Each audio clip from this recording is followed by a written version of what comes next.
Happy Wednesday. Come on in, pull up a chair. The Daily Dope is in the air.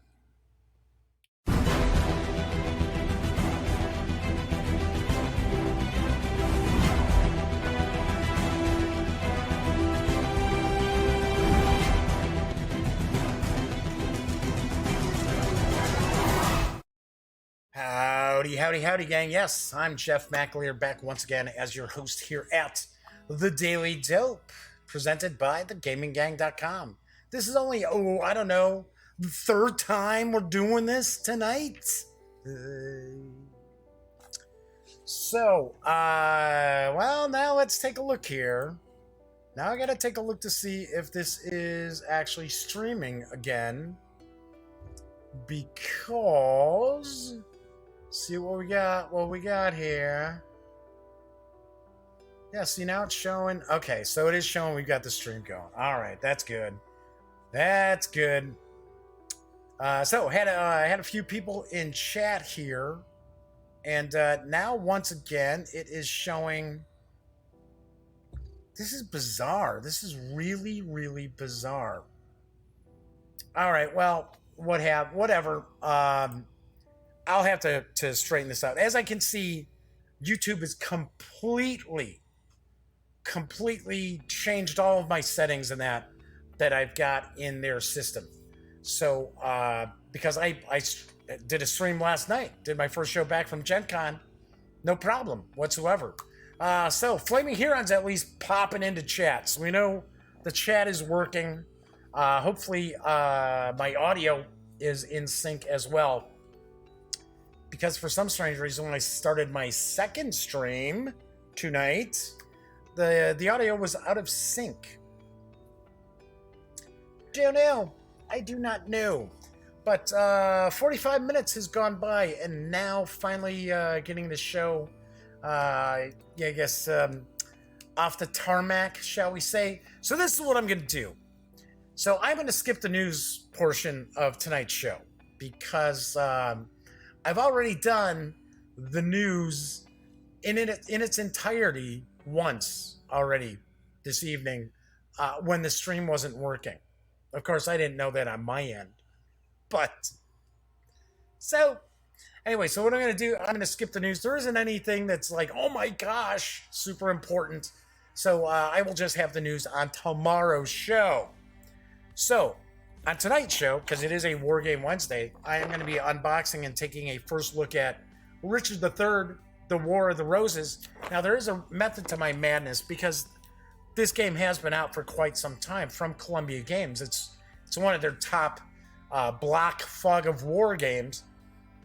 But the reason why I'm going to share it is because Columbia Games is actually currently in the midst of a successful crowdfunding run to bring Richard III to PC and Macs. There's about, I think, 5 days left.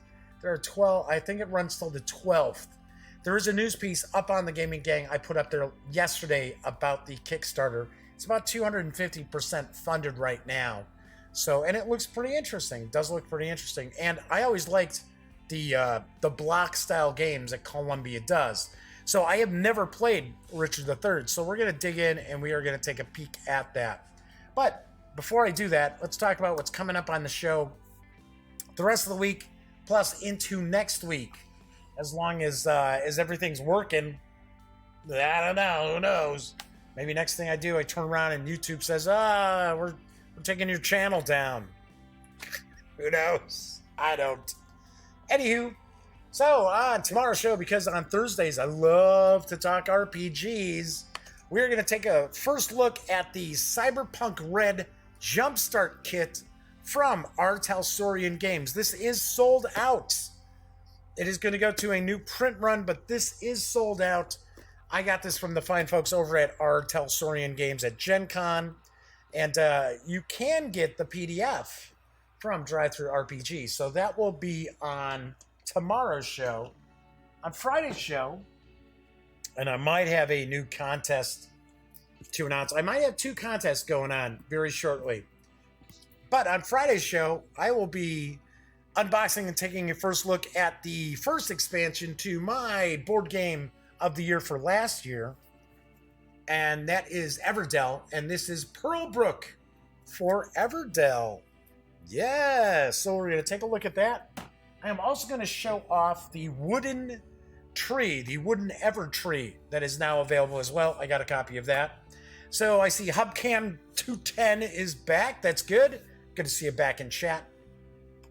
So then on Monday's show, I am going to unbox and take a first look at Roll for Adventure from Cosmos Games. This was one of the 3 big Gen Con releases that Cosmos had. I've got copies of all 3, so we will take a look at this on Monday.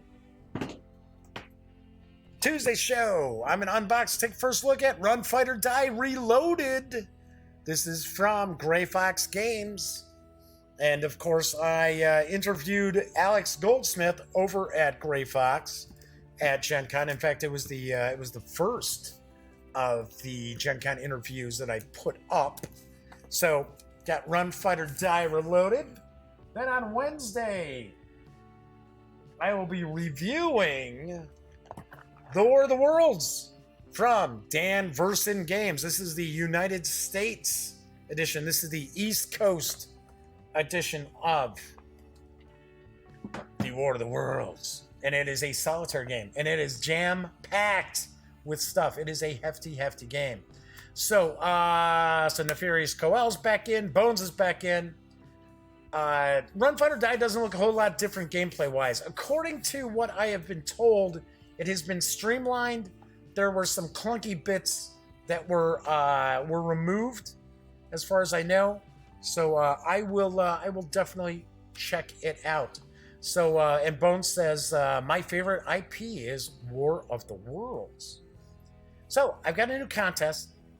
I have not made it official. I have not put it up on Twitter or anything like that because I've been screwing around all day long with trying to get my video that I recorded of the Torg Eternity. Wasn't like a seminar. It was more like, I guess it was a seminar from Gen Con. Get this video straightened out because for some strange reason, if I put an intro on it, it screws up the last like 6 minutes of the video. If I put an outro on it, it screws up the last 6 minutes of the video. If I don't put an intro or outro on it, the video's fine. It's about 45 minutes long. So finally I said, you know what? I'm just going to upload it kind of raw. And there you go. So that will be public probably later on tonight. Because I spent all day screwing around with it, double checking, make sure that the bit rates were okay, that the sound rates, bit rates were all same. And I don't know what the hell the problem is, but I'm tired of it. Anyway, so that's why I didn't actually shoot a little video for the new contest. But if you have checked out my reviews of the 2nd edition of Pathfinder, the core rulebook, as well as the bestiary, I really dug them a lot. I gave both a 9.5 out of 10, basically.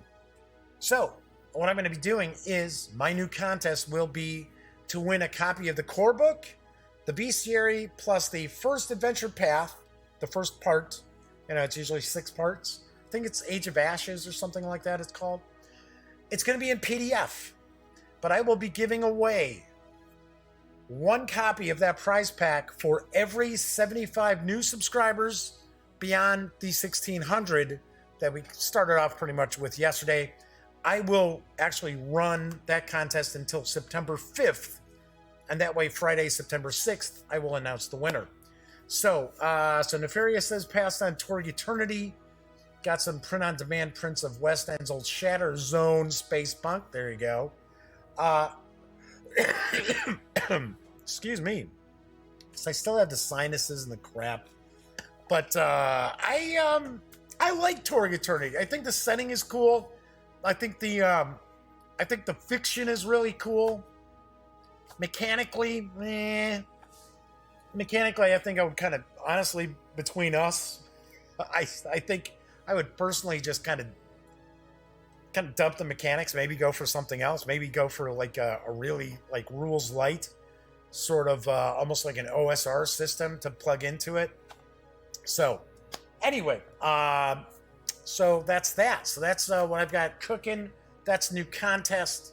And I will get into the unboxing in just 1 second, but do want to point out that you probably already know this. The gaming gang, thus the Daily Dope, are pretty much not-for-profit endeavors.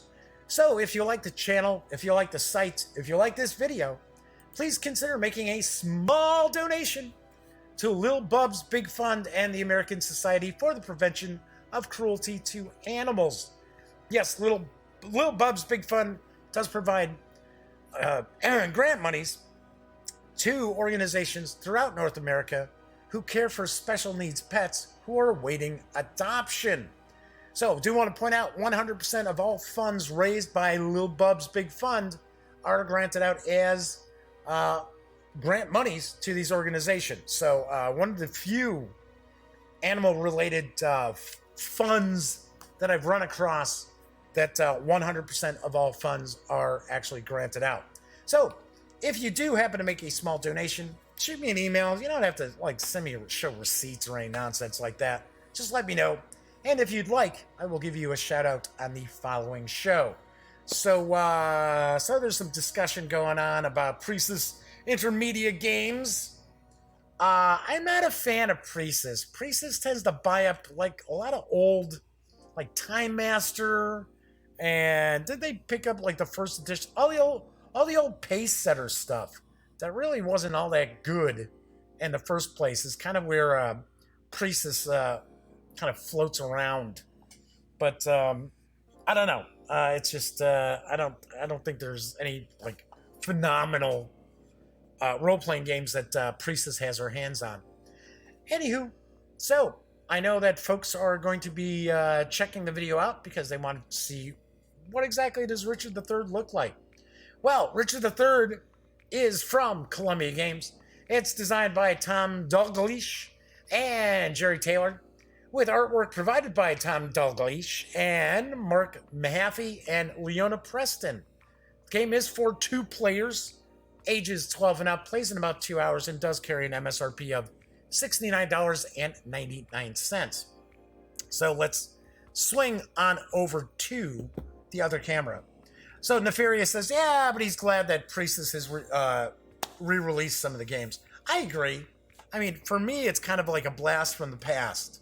In fact, for some reason, I think they've got, it was something like Man, Myth, and Monsters, something like that. It was Yaquinto.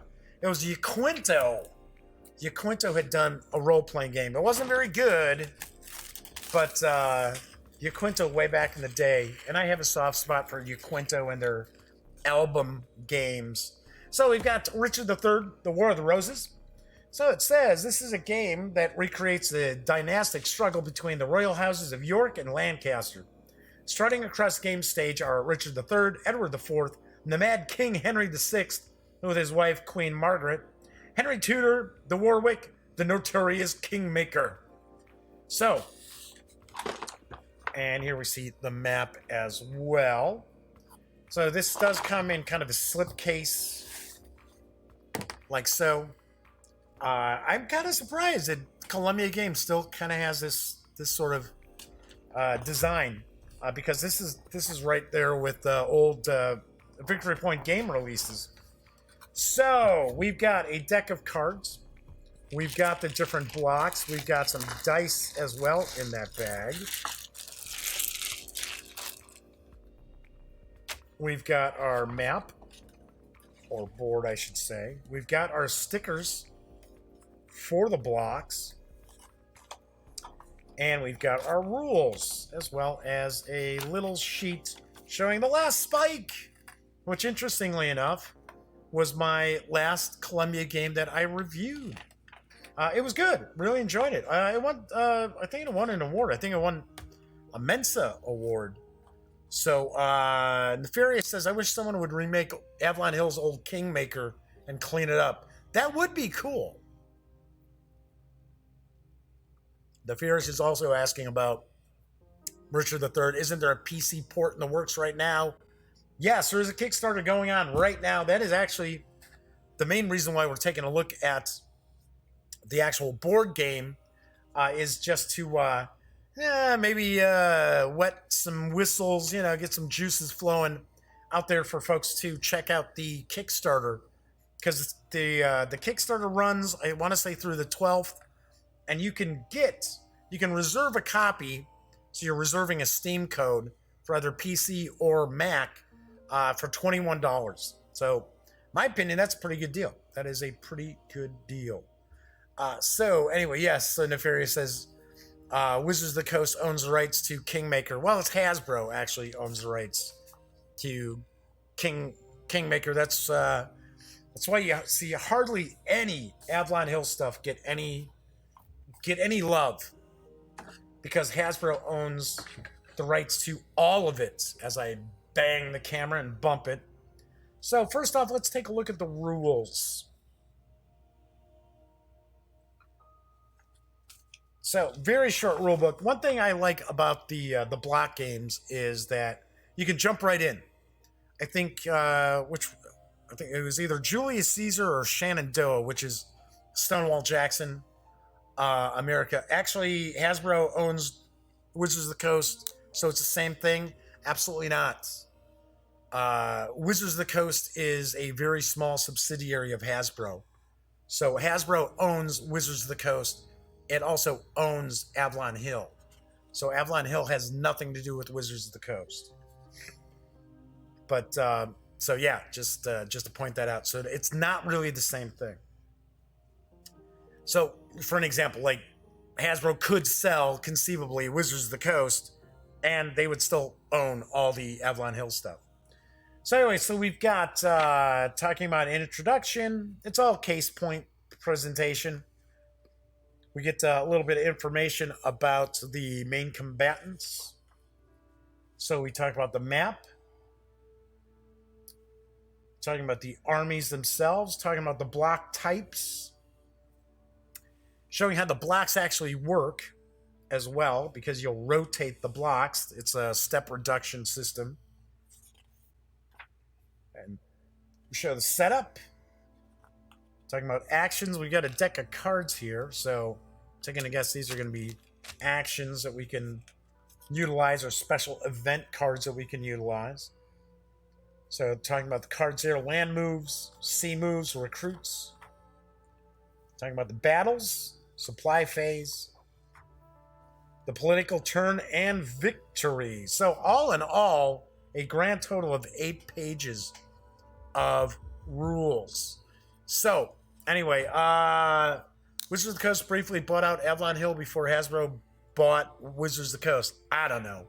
I have no idea. All I know is I have been told specifically from people at Hasbro that Avalon Hill is not part of Wizards of the Coast. They are completely separate entities. So, anywho, we're not talking Avalon Hill, we're talking Columbia Games. So, there we have the rules. Like I said, 8 pages. Pretty easy to jump on into those. Then we've got the map, and this is cardstock. There we go.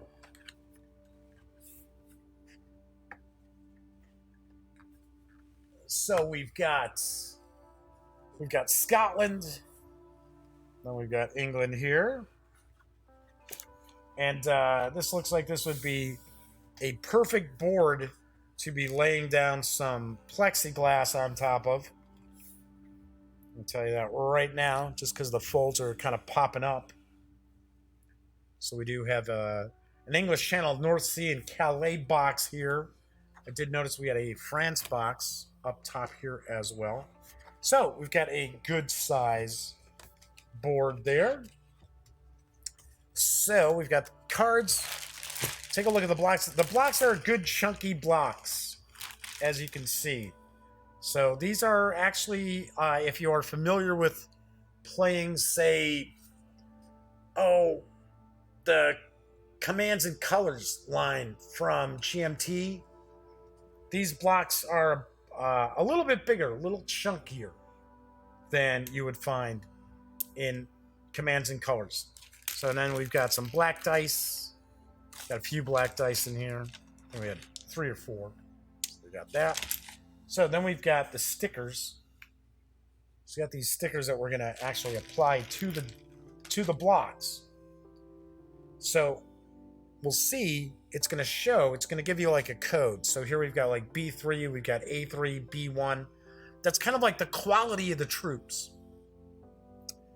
And then you're going to also see these diamonds here. So this is the strength. So as, say for an example, the Duke of York's forces here are taking losses, you're going to actually rotate the block so that it shows how many steps are left. So it has been a while since I played one of the block games, but if I remember correctly, you always make sure that the remaining strength is facing upwards. So we've got all the different heraldry. That's cool. I like that. I like the fact that we've got all the various different heraldry on the shields here. So we've got white, then we've got the red. So of course it's indicating, okay, so which block are you going to put these on, right? So these are going to go on the red blocks, the others go on the white blocks. So there's Henry VI, there's Prince Edward. Cool. I like this. Looks pretty nice. So we've got a bombard. Got looks like maybe these are militias. I'm not sure. That's a possibility. So cool. We got rebels, troops from Calais. It looks like we've got Scots. We got some Welsh that could be in. There we go. We got the French. We got Irish. So lots can be going on. Now, is it just? I think it's just. There's just one scenario in the rules here. I think there's just one scenario in this, whereas the Kickstarter, the PC game, is going to have 3 scenarios. In fact, I think if you back it, you get to download like one of the scenarios to play right now. So Fleming here says, I looked away for a second, thought he started playing battleships. A1, B3, you sunk my carrier. So these letters with the numbers, if I remember correctly, they determine kind of like the quality of the troops and like initiative, if I remember right. So like A units attack before B units, and B units attack before C units, and C units attack before D units. So if I remember correctly, so having like really good troops can be especially devastating to your opponent, especially if they don't have equally elite units to throw out there, like the A3 is here, or here we even have like Shrewsbury showing an A1. So sweet. So those are the stickers there as well. All right, so as I mentioned, we've got all the blocks and the dice. I'm actually probably gonna put the stickers on this tonight because I want to get it. I want to get a game of this going pretty soon because I'd like to get a review out. Plus, I haven't played a Columbia block game in quite a while. Anyway, so let's do it this way. Oh, we forgot to take a look at the cards. Sorry about that. Let's take a look at the cards. So, I'll zoom back in.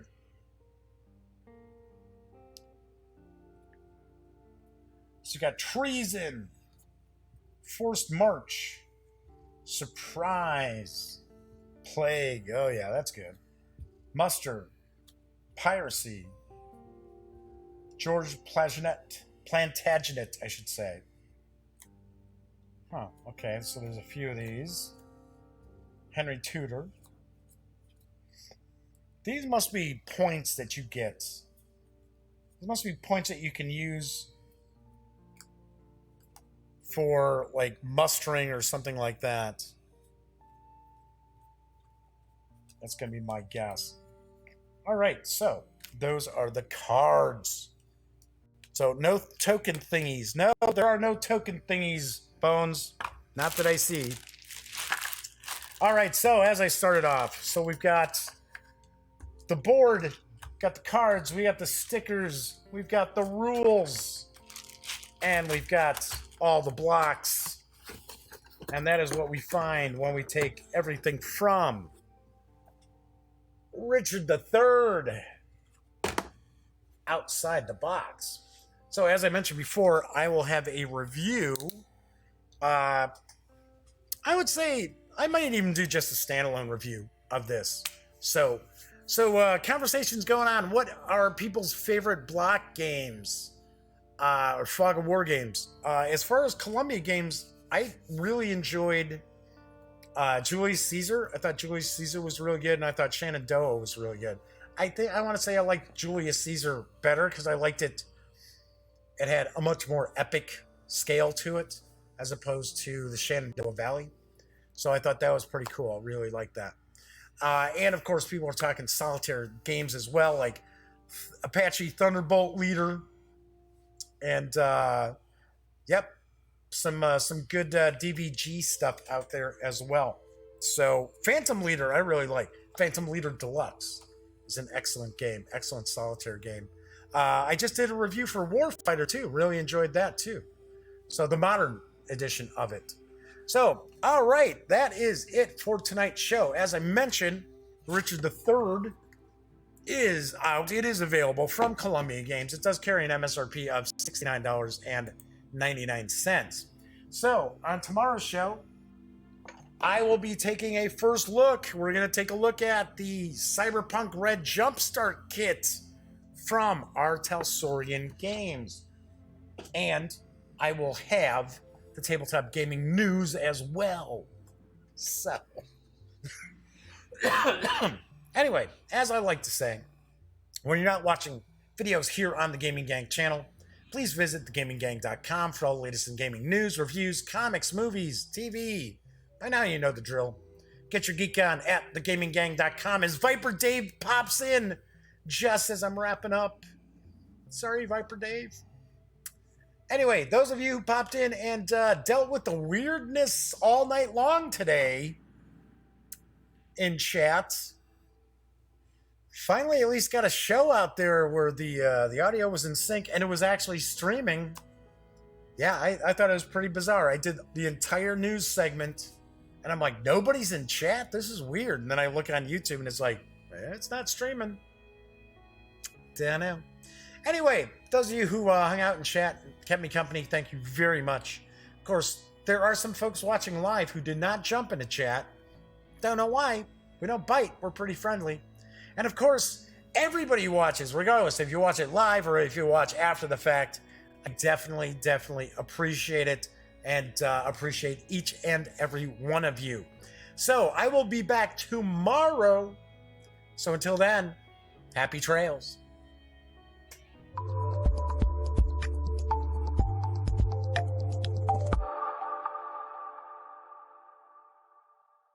Thanks again for watching The Daily Dope, presented by The Gaming Gang. If you like this episode, be sure to give it a quick thumbs up. And if you dig the channel, please subscribe. If you'd like to check out our previous episode, click right here. And if you want to check out a somewhat randomly selected episode, give a click right down here. It'll be like opening a box of Cracker Jacks. You just don't know what you'll get. Once again, thanks for watching, and I'm Jeff McAleer.